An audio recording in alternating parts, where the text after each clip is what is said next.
Welcome back, everybody. Holiday Doc here again with Team Equinox on Nuketown Capture the Flag. This is a a scramble of a game, let me tell you. Just because, you know, spawns are so incredibly close, and it seems like the playing field is about the same size as Rust. Just because, you know, there's a lot of the map that's not really played, and it really shows when you go into the more competitive side. People just avoid certain areas altogether, and hopefully I'll be able to show you some great gameplay here, and another close game, because that's what I love the most. The excitement, the skill set, and, you know, the overcoming of the enemy's strategies and using your own to your advantage. So we got Team Marine over here on left side, trying to control Jeep as much as possible. They also have a teammate up on their side awning.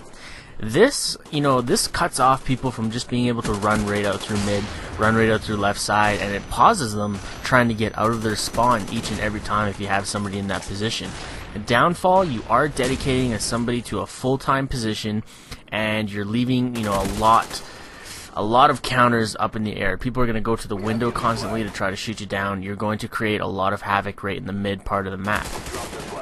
Benefits outweigh, you know, the costs on that one, I think. So, you know, obviously that would be a good one to add to your playbook if you're looking for, you know, ideas, strats, and everything like that. Left side seems to be the highway for the flag runners here. You know, being able to jump through the moving truck or even right side BDOM is a good way to go. You want to stick away from the left side Jeeps, meaning, you know, it's so easy to get pre-stunned or stunned and naded over there, and you want to avoid that at all costs. You know, duck and weave, cover everything you need to do to get that flag out. And, you know, one thing else I've noticed about Team Equinox here is that they really like to use different third perks. Now, I'm not really up for that whole one. I guess on Nuketown, with so much going on at all times, gunfire, you know, obviously it's going to cancel out a lot of the footsteps anyways. But in the event that you do get heard, I think it'll be a downfall. So, you know, if I were to be running flag on this game, I would still be running, you know, Ninja Pro. That's just me. Nicholas with a dirty 3-piece to help, you know, allow the team to leapfrog that flag back to base for a 1-0 lead. So far, pretty close game. They are able to kind of train the flag a little bit. They are getting caught on the respawns, and respawns, when a map of this is this small, is the world. Lurking with a great 2-piece on right side, Daniel able to pick it up and, you know, make sure we get that flag back. I'm not really sure why the pause on the flag cap there, but, you know, maybe he was worried he was going to get pinned or naded and whatnot. Got to be careful. You know, if you are in a gunfight and you got 2 other team members down, it might be a good idea to back down and choose another gunfight for another day. Just because having 3 or 4 guys down at one time is extremely hazardous to your flag caps. You know, that allows the other team to really move in, secure a spot, and hold down a laneway for the flag cap to come right back. And it's really hard to run at a team that's already set up. You know what I mean? Like, if somebody's already waiting for you to come around the corner, it's not really in your favor. So when you get a bunch of respawns happening, you're going to be charging out towards the enemy for the majority of the game, and that's really dangerous. You don't want to have that happen. Marine doing a good job. Obviously, he's aware of what's going on around him. He's able to see the 1 and then pick up the 2 guys for the flag cap or for the flag return, and, you know, make sure that they're not getting any sort of leeway on coming into their side of the spawns. Another dangerous thing, like I just said, you know, that top awning is a very popular spot. And when somebody's up there, as you just seen, it really cuts down your ability to move out of your spawn without having to check up there. And so when you're looking top right on your own awning, you're open to a lot more shots coming from left side Jeep or even on moving truck. So right there, you know, tactical versus, you know, default. Obviously, the other team there was running default as the quick knife, panic knife came right into play there, and it's crazy. I'm really glad that they've started to nerf down the knife lunge range, and because that's got to be one of the most irritating things, to be about 5-6 feet away from somebody, plug a couple bullets, all of a sudden he's teleported across the screen and stabbed you in the face. Not great. Don't like it. I wish for theater mode they had easier option to switch between 2 players, so I didn't have to obviously sit and watch a corpse. But You know, this isn't my gameplay, so I gotta take it off their file share with their permission. Don't worry, I'm not stealing. Team Marine, good friend of mine anyways, and their team is really doing some work on the ladder. They just picked up a bum loss for some a little bit of retardation on the GB staff area, but that's gonna get fixed, and then we'll be back down below 10th on the ladder position.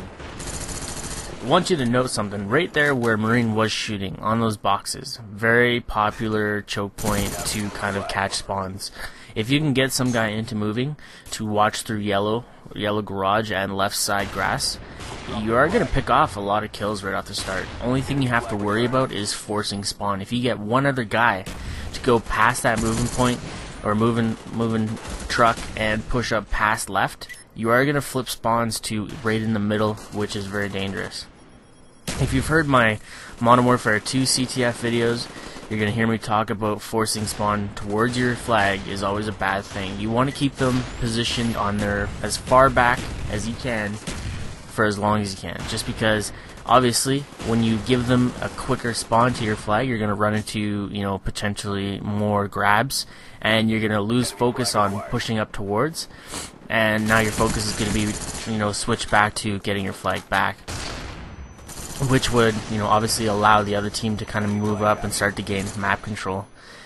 This map, though, it seems like it's more of a how many kills can you get to move in type of game. More of a TDM type playstyle. There's a lot of head glitching going on, and you know, there's a lot of just posting up. You know, your Slayer's job obviously is to post up and not run around the map. You know, if you got your Slayers that are all running around trying to play objective, you're going to be in for a world of hurt, and your team's not going to cap any flags because they're all going to be dying. And when you are setting objective roles, one of the second most annoying things is, you know, if your objective player isn't able to grab flag a couple times, and you notice that your other teammates are, well, if he's not grabbing flag, maybe I should go try. That is the worst thing you could possibly do.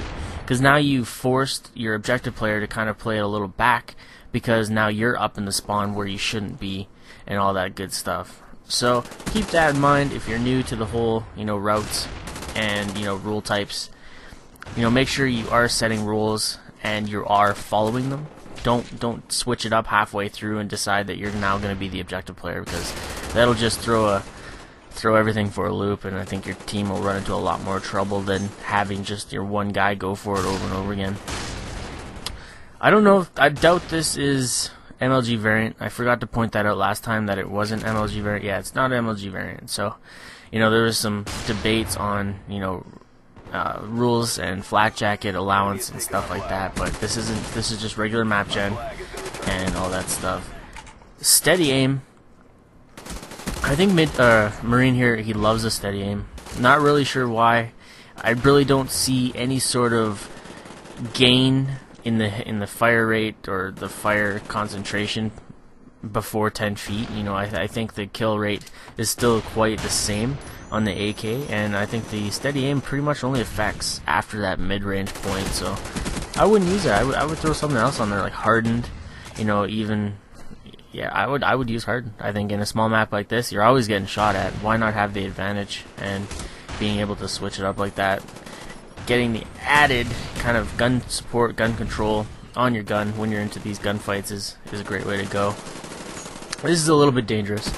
Marine's almost on the spawn push. He does get taken out before his team does respawn. They were down 3 guys, and you know, their respawns are just now coming up. Enemy team is making a very, very tight push into the spawn at this point, forcing them over to right side garage or blue garage down pathway. They are in some trouble as they get 2, 3 down. They've got 1 guy up, second guy just spawned now, and they are able to grab that flag and almost book it out right down mid. Dangerous kind of run, but I think they were desperate. They only got 44 seconds to go. They were pulling out anything they could do to try and tie this game up and, you know, force it to a tiebreaker. They still got the flag. The 30 seconds to go, and they just barely get that flag returned, and it's just a crazy game right there. 27 seconds left. They get the flag that close to their own flag. Wow. Talk about, you know, keeping it level and not allowing, you know, stress to kind of build up and get you all tweaked out there. His team's doing a good job of just holding it down, and you know, on the kind of reswap there, they did end up pulling out that flag and grabbing a second flag. Just definitely secure the win on this one. Just want to thank Marine and his team for supporting us in some great gameplay footage. I'm Holiday Doc, and I'm out of here today.